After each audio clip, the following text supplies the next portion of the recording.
আসসালামু আলাইকুম রহমতুল্লাহ। আমি ডাক্তার মোহাম্মদ আবিদ হোসেন। আজকে একটা ইম্পর্টেন্ট টপিক নিয়ে আলোচনা করব, একটা সুসংবাদ দিব।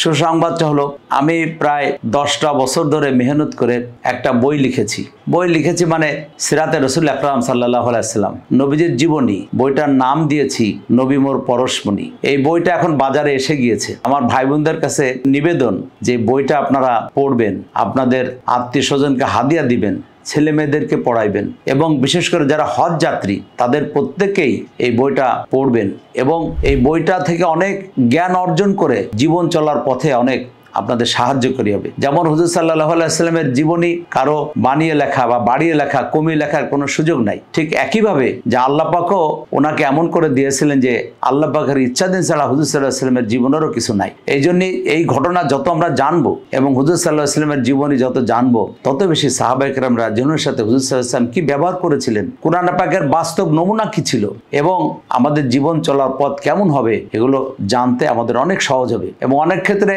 স্পষ্টভাবে প্রতীয়মান হবে যে তাই তো আল্লাহ নবী যেভাবে চলেছেন, সাহাবায়ে কেরামরা জন্য যেভাবে চলেছেন, ওইটাই আমার জীবন চলার পথ। এবং আমরা মূলে ফেরত যাব যে অনেক পরিবর্তন হয়েছে, কিন্তু হুজুর সাল্লাল্লাহু আলাইহি সাল্লামের জীবনী এবং সাহাবীদের জীবনী এটা কোনো পরিবর্তন হয় নাই। ওইটা চলাই, ওইটাই হলো আমাদের মূল লক্ষ্য। আমি এই কিতাব সম্পর্কে দু একটা কথা একটু বলতে চাই। কিতাবটা নাম হলো নবী মোর পরশমণি, সিরাতে রাসূল আকরাম সাল্লাল্লাহু আলাইহি ওয়াসাল্লাম। আল্লাহ পাক কোরআনে পাকের মধ্যে উনি বর্ণনা করেছেন সূরা আহজাবের মধ্যে, যারা আল্লাহ এবং শেষ দিবসের আশা রাখে এবং আল্লাহকে অধিক স্মরণ করে তাদের জন্য রাসূলুল্লাহর মধ্যে রয়েছে উত্তম আদর্শ। তার মানে আল্লাহ পাক হুকুম করতেছেন আমাদেরকে হুজুর সাল্লাল্লাহু আলাইহি সাল্লামকে আদর্শ মানে ওনার অনুকরণ করার। এই জন্য এটা জানা আমাদের অত্যন্ত জরুরি। আমার সমস্ত মুসলিম ভাই বোনদেরকে অনুরোধ করব, এই বইটা সবাই পড়বেন এবং আপনাদের সংগ্রহে রাখবেন। যেমন এই বইটার মধ্যে দেওয়া আছে হুজুর সাল্লাল্লাহু আলাইহি সাল্লাম দুনিয়াতে আসার আগে আল্লাহ পাক যে দুনিয়াটাকে সাজিয়েছিলেন, কত কাল ধরে যে আল্লাহ পাক হুজুর সাল্লাল্লাহু আলাইহি সাল্লামের আগমনের জন্য এই দুনিয়াকে সাজিয়েছেন, সমস্ত মানে মহাকালের সমস্ত কালকে আল্লাহ পাক সাজিয়েছেন হুজুর সাল্লাল্লাহু আলাইহি সাল্লামের আগমন উপলক্ষে। এবং নবীজি সাল্লাল্লাহু আলাইহি সাল্লাম জন্মের আগেই আল্লাহ পাক ওনার যে আবাসভূমি হবে, এই আবাসভূমিতে উনি অনেক পরিবর্তন ঘটিয়েছিলেন। উনি যে মক্কা থেকে মদিনায় হিজরত করবেন, এগুলোও তো আল্লাহ পাকের ইচ্ছাতে আগে থেকে সাজানো হয়েছিল।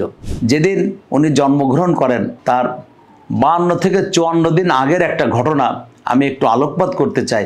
যে ইয়েমেন থেকে এক বাদশাহ আব্রাহা, সে এসেছিল এই কাবাগার ধ্বংস করার জন্য। অনেক লম্বা ঘটনা, সবাই এটা জানা আছে, তার মধ্যে একটু বলছি। তো কাবাগার যখন ধ্বংস করতে আসছে, কাবাগারের কিছু দূরে তার তাঁবু টানানো হয়েছিল এবং তার লোকজন কিছু উট ধরে নিয়ে আসছিল। এই উটগুলো ছিল আব্দুল মুত্তালিব, নবীজি সাল্লাল্লাহু আলাইহি সাল্লামের দাদার, উনি কাবাঘরের মুতাল্লি ছিলেন।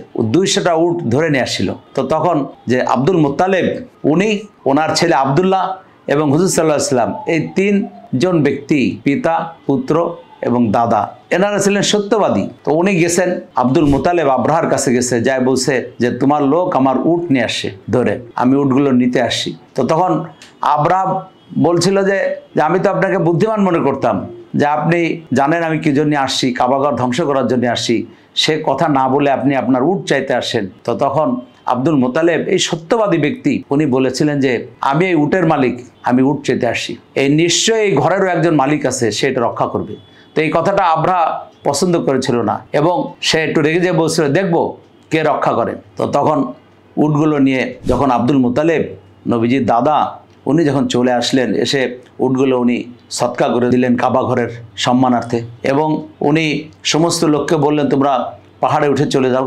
এবং উনি কিছু লোককে নিয়ে কাবা ঘরের কাছে এসে উনি খোদা পাকের কাছে কাকুতি মিনতি করে দোয়া করেছিলেন, যে দোয়াটা সোনার অক্ষর দিয়ে লিখে রাখার মতন। সমস্ত মুসলমান ভাই বোনদের হৃদয়ে দোয়াটা হওয়া দরকার এবং আমাদের দোয়া আল্লাহ পাকের কাছে ওরকম হওয়া দরকার। এই দোয়াটা আমার এই বইয়ের মধ্যে আমি সংযোজন করেছি এবং আমার ভাই বোনদের প্রতি অনুরোধ, এই দোয়াটা যেভাবে করেছেন উনি, ওইভাবে দোয়া করার জন্য চেষ্টা করি। আমি এই দোয়াটা আপনাদের সামনে পড়ছি, আপনি দেখেন, এইভাবে দোয়া করার চেষ্টা করা উচিত। উনি সবাইকে বললেন চলে যেতে, আর উনি নিজে কয়েকজনকে নিয়ে কাবাঘরের পাশে এসে খোদা পাকের কাছে দোয়া করলেন, হে মহামহিম আল্লাহ, প্রত্যেকে আপন আপন স্থানের হেফাজত করে, আপনি আপনার ঘরের হেফাজত করুন।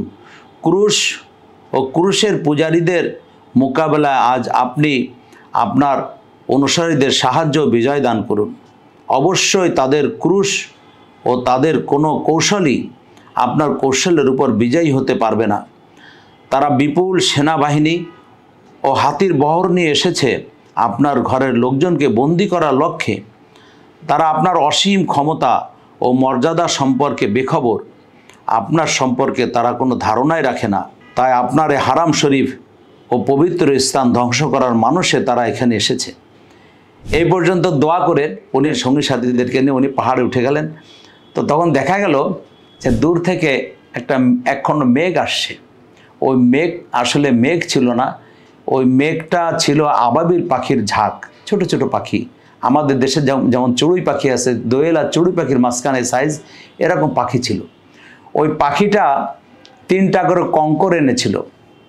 2টা কঙ্কর ছিল তাদের পায়ে, একটা কঙ্কর ছিল মুখে। এই কঙ্করগুলো তারা নিক্ষেপ করলে হস্তি বাহিনীর উপরে, যার মাথায় পড়তো তাদের নিম্নাঙ্গ দিয়ে বেরিয়ে যেত। এবং কিছু সময় পরে তৃণসম হয়ে গেল এই হস্তি বাহিনী। খুদা পাক এই ঘটনা সূরা ফিলের মধ্যে বর্ণনা করেছেন। এবং আব্রাহা ধ্বংসপ্রাপ্ত হলো, এবং আব্রাহা দৌড়াইতে দৌড়াইতে পালাইতে পালাইতে চলে গেলো ইয়েমেনে, এবং তার শরীর পচে গলে পড়লো। এবং সর্বশেষে সেই ঘটনা ইয়েমেনবাসীর কাছে বর্ণনা করলো যে কি ঘটনা ঘটেছিল। যখন বর্ণনা শেষ হলো তখন আব্রাহার কলিজাটাও এই মাংসের মতন বেরিয়ে এসে সে ইন্তেকাল করলো। তো এই ঘটনা এই বইয়ের মধ্যে দেওয়া আছে যে আল্লাহ নবী হযরত মুহাম্মদ সাল্লাল্লাহু আলাইহি সাল্লাম উনি দুনিয়াতে আসার আগেই আল্লাহ পাক অনেক কিছু ঘটিয়েছিলেন। এটাও একটা তার নমুনা ছিল যে হুজুর সাল্লাল্লাহু আলাইহি সাল্লাম দুনিয়াতে আসবেন, আল্লাহ পাক মক্কা এবং মদিনাকে তৈরি করেছিলেন। তো এই ঘটনাটা আমার বইয়ের মধ্যে সংযোজিত হয়েছে।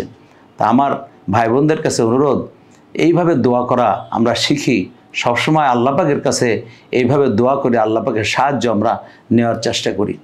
সবাই ভালো থাকুন, সুস্থ থাকুন। সবাই আল্লাহ পাকের নৈকট্য অর্জন করতে আল্লাহর নবীকে অনুসরণ করুন, যেটা আল্লাহ পাক হুকুম করেছেন। সবাই ভালো থাকুন। আসসালামু আলাইকুম ওয়া রাহমাতুল্লাহি ওয়া বারাকাতুহু।